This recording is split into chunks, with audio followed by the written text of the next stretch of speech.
We're going to learn double crochet today. I'm starting with worsted weight yarn and a 5.5 millimeter hook, and I've started with 8 chains on my hook. Double crochet takes a 3 chain turning chain, so we're going to skip the first 3 chains and work into the 4th chain from the hook. And I prefer to work onto the back bump or the dash. So we're going to turn over slightly. We'll yarn over, insert our hook into that bump from right to left, yarn over and pull just through the dash, yarn over and pull through 2, and yarn over and pull through 2. And let's repeat that all the way across. Insert our hook, yarn over and pull through 1, yarn over and pull through 2, yarn over and pull through 3.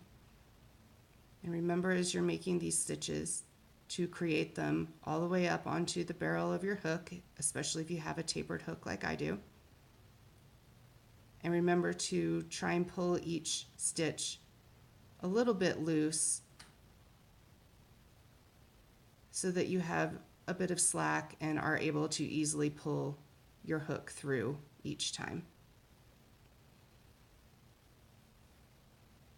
And now let's stop and count our stitches.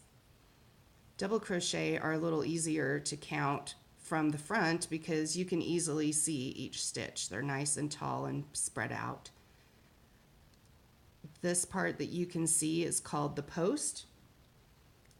And I just want to point out that here's the post of the double crochet, and then the 2 V's, the part that you work into, is slightly to the right of that. Then of course when you turn your work the other way, then it's slightly to the left of the post. Now on double crochet, here's our turning chain, and it actually looks quite a bit like one of the stitches. It's just as tall, and while it's a little bit less robust, it's still pretty much the same. And so for double crochet, we count this as a stitch. So when we're counting the number of stitches we've created, we have 1, 2, 3, 4, 5, and count the turning chain, we have 6. So let's do our next row. We need a 3-stitch turning chain and turn. And now on the smaller stitches, we've created our first stitch right into the top of the last stitch created from the previous row. But since our turning chain counts as a stitch, it's as if this chain is already coming out of those V's. So we're going to make our next stitch here into the 2nd stitch. So I've yarned over, insert our hook there, yarn over and pull through, yarn over and pull through, yarn over and pull through.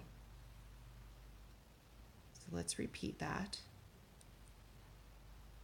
And to help explain the turning chains, if you stop here before our next stitch, we can see that in order to properly create a double crochet, our hook is way up here. It's not down against the part we're working on.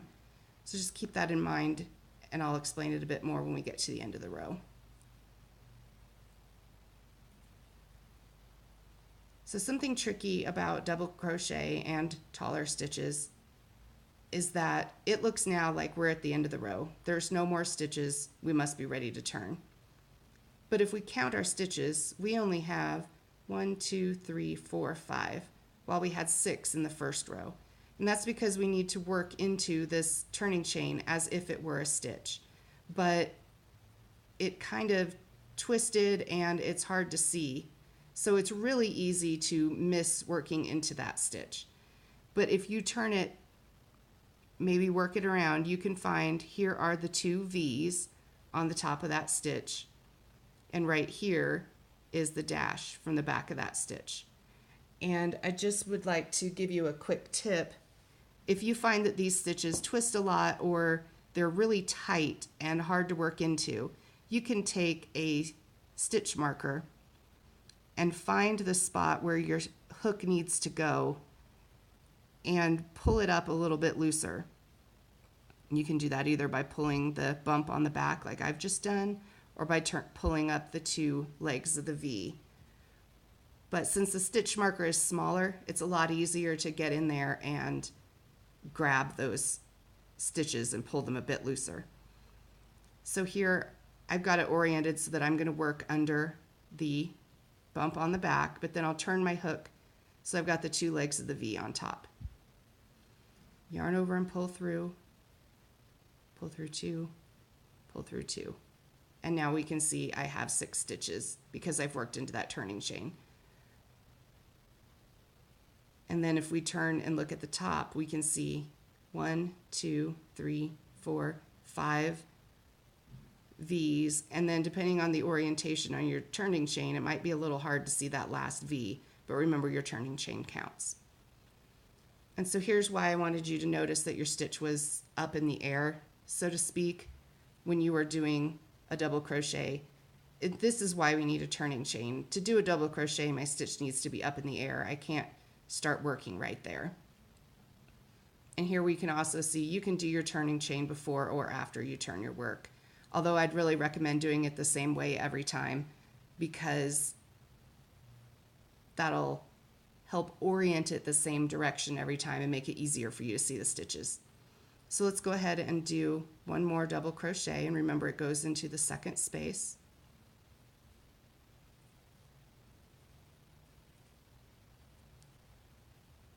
Got a bit of a knot in my yarn. Let's pull that loose real quick.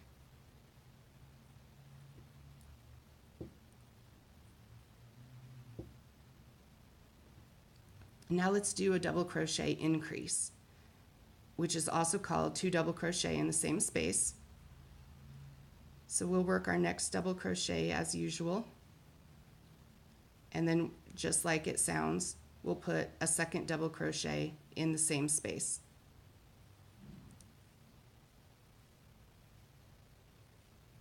And if you're trying to create a specific shape or following a pattern, you can put several stitches in that.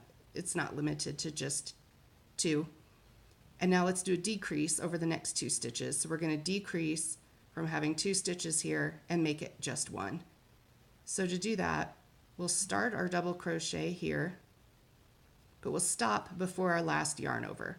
So we have an incomplete double crochet on the hook here, and then our regular stitch on the hook there.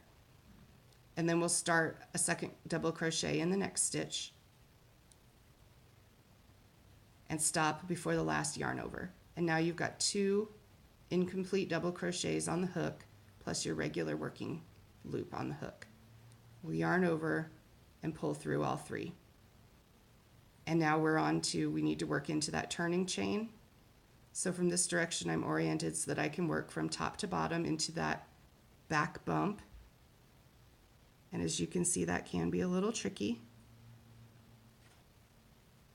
Turn my hook and chain so that I have the 2 legs of the V on top. Yarn over and pull through and complete our stitch. Now, although it's really easy to count the number of stitches we have from the front because these posts are so big and obvious, remember on rows where you have increases and decreases that you probably want to count the chains on the top, because here I can see that we have 2 posts, but then on top that's only 1 chain on top. So just remember to count that way. And then to finish our work, I'll snip the yarn with about 4 to 6 inches at the end,